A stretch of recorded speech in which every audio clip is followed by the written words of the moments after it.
हाँ जी, जय गुरुदेव, धन गुरुदेव जी सबको। कैसे हैं आप सब। तो आज हम अमृतवाणी में संकलित जो तीसरा शब्द है बेगमपुरा शहर की रचना जो गुरु महाराज ने बताई थी उसके ऊपर आज हम वो पढ़ेंगे। आप सबसे विनती है कि प्लीज़ शेयर ज़रूर करें और सुने भी। हमें गुरु महाराज की वाणी को घर घर तक पहुंचाना है। जय गुरुदेव जी।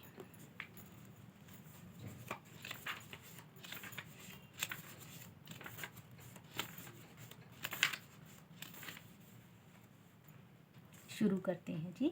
बेगमपुरा शहर को नाव दुख अंदोह नहीं ते हिठाओ, न तसवीस खिराज न माल, खौफ न खता न तरसू जवाल, अब मोही खूब वतन गह पाई, ऊहा खैरी सदा मेरे भाई रहाऊ, कामो दामो सदा पति साही, दोम एक सेम एक ओ एक सो आही, आबादानु सदा मशहूर, उही गनी बस ही मामूर, तिव तिव सैल करई जीव भावै, मरहम महल को न अटकावै, कह रविदास खलास समारा, जो हम सहरी सोमीत हमारा।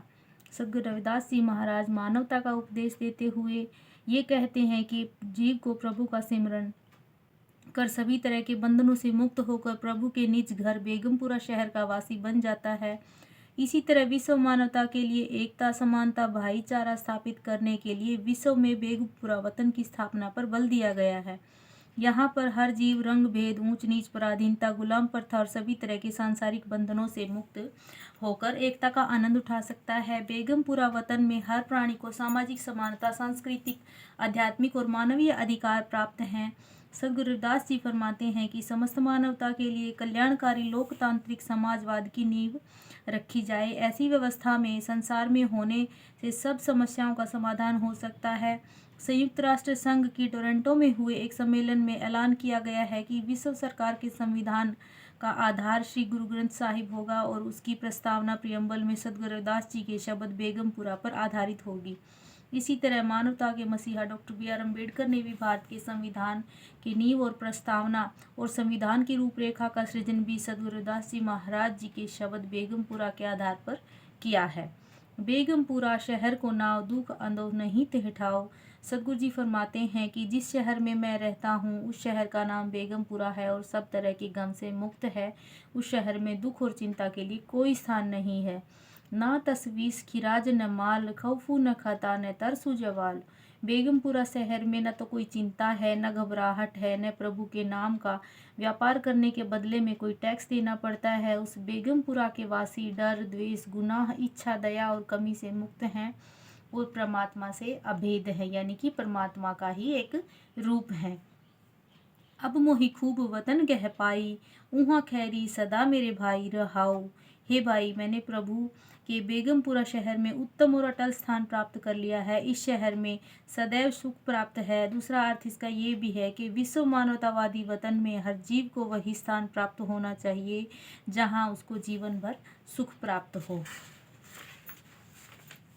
कामो दामो सदा पति साही, दोम नसेम एक सो आही। उस शहर में परमात्मा की सत्ता सदैव स्थिर रहने वाली है। वहाँ पर प्रभु के अतिरिक्त दूसरा और तीसरा नहीं है।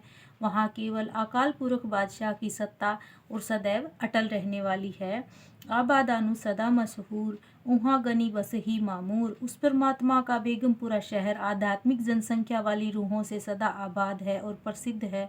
वहाँ पर प्रभु के नाम का सिमरन करने वाली अमीर, सब्र, संतोष और इच्छाओं से मुक्त आत्माएं रहती हैं। दूसरा अर्थ इसका ये भी है कि बेगमपुरा वतन सूझबूझ वाले इंसानों से सदा के लिए प्रसिद्ध हो। तिव तिव सैल करई जीव भावै, मरहम महल को न अटकावै। बेगमपुरा शहर की निवासी आत्माएं उस शहर में अपनी इच्छा के अनुसार गमन करती हैं। उस बेगमपुरा शहर में महलों को जानने वाली आत्माओं को घूमने फिरने में कोई रुकावट नहीं है। कह रविदास खलास चमारा, जो हम सहरी सोमीत हमारा। सद्गुरु रविदास जी फरमाते हैं कि प्रभु के नाम का स्मरण करके मैं सभी तरह के बंधन से मुक्त हो गया हूँ।